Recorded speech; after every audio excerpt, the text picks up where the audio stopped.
আসসালামু আলাইকুম বন্ধুরা, সবাই কেমন আছেন? আশা করি সবাই ভালো আছেন। নতুন একটা ব্লগে তোমাদের সবাইকে স্বাগতম। আজকের ব্লগটা একটু স্পেশাল, কারণ আজ আমি প্রথমে যাব আমার অফিসে, আর সেখান থেকে রওনা দেব রায়ন্দা উপজেলার দিকে।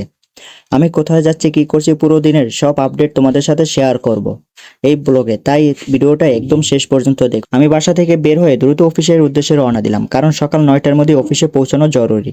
সময় মতো পৌঁছানোর জন্য একটু তাড়াহুড়াও করতে হচ্ছে। আজকের দিনের শুরুটা এমনভাবেই, আর পরবর্তীতে কি কি করছি সবকিছুই এই ব্লগে তোমাদের সাথে শেয়ার করব। সাইকেলে করে আস্তে আস্তে এক সময় অফিসের সামনে পৌঁছে গেলাম।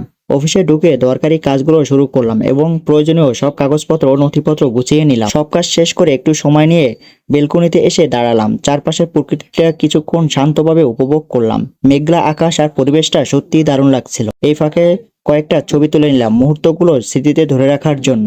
যাই হোক, সবকিছু গুছিয়ে অবশেষে দুপুর 1টার দিকে রায়ন্দা উপজেলার উদ্দেশ্যে রওনা দিলাম। এখন সামনে নতুন গন্তব্য, আর সেই পথের অভিজ্ঞতাগুলো তোমাদের সাথে শেয়ার করব এই ব্লগে। যেতে যেতে মনে হলো আজ একটু ভিন্ন অভিজ্ঞতার জন্য অন্য রাস্তা ধরে যাই।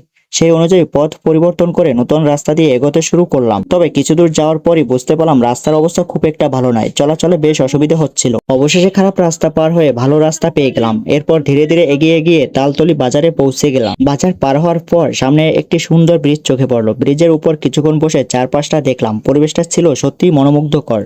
লোকেশনটা এত সুন্দর লাগছিল যে কিছু সময় সেখানে কাটিয়ে সেই মুহূর্তগুলো উপভোগ করি। অবশেষে শরণখোলা উপজেলায় পৌঁছে গেলাম। এই উপজেলায় একটি খুবই সুন্দর মসজিদ রয়েছে, আয়তনে বেশ বড় এবং দেখতে অনেক দৃষ্টিনন্দন।